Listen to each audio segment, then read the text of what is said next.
সন্ধ্যার নরম আলোয় ঘরটায় যেন অন্যরকম এক আবহ তৈরি করছিল।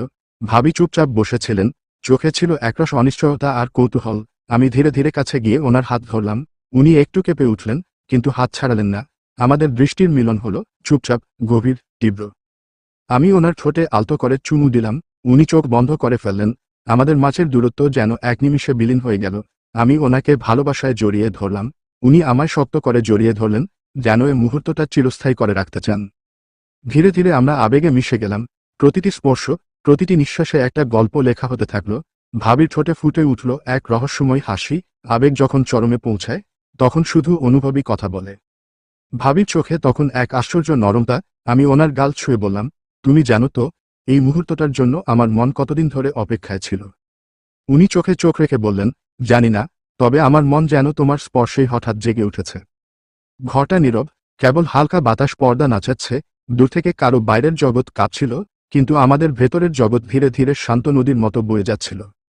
আমি ওনার কপালে, গালে, গলার কাছ দিয়ে আলতো করে চুমু দিতে দিতে নিচু স্বরে বলছিলাম, তোমায় ভালোবাসি। ভাবি নিঃশ্বাস ভারী করে বললেন, আমি তো অনেক দিন আগেই হেরে গেছি তোমার কাছে, রকি। আমরা একে অপরের মাঝে মিলিয়ে যাচ্ছিলাম। সময়ের হিসেব ছিল না তখন। ভাবির নরম স্পর্শ, ওনার বুকের শব্দ, চুলে খেলে যাওয়া হাত, সব মিলিয়ে এক গভীর, শান্ত আবেশে ভেসে যাচ্ছিলাম। ওনার ঠোঁট আমার কাঁধে ছুঁয়ে বলল, ভেবো না কিছু, আজ শুধু আমরা দুজন। পর্ব ৩। টানা মেঘের ছায়া। রাত গড়িয়ে গেছে।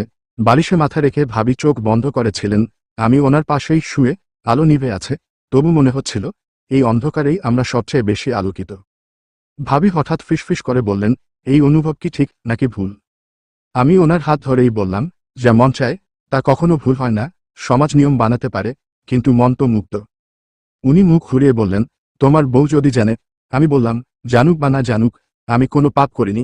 আমি শুধু একটা হৃদয়কে ভালোবেসেছি, যে দীর্ঘদিন ধরে অবহেলিত।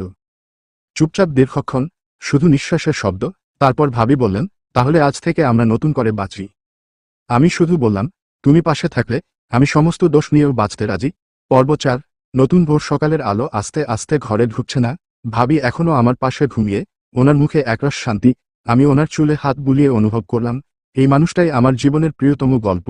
হয়তো আমরা সমাজের চোখে ঠিক নই, কিন্তু এই মুহূর্ত, এই স্পর্শ, এই ভালোবাসা, সবকিছু যেন নিজস্ব এক সত্য। ভাবি চোখ খুলে তাকিয়ে মুচকি হাসলেন, বললেন, ভোর এত সুন্দর আগে দেখেনি কখনো। আমি বললাম, ভালোবাসলে প্রতিটি ভোর নতুন হয়, ভাবি।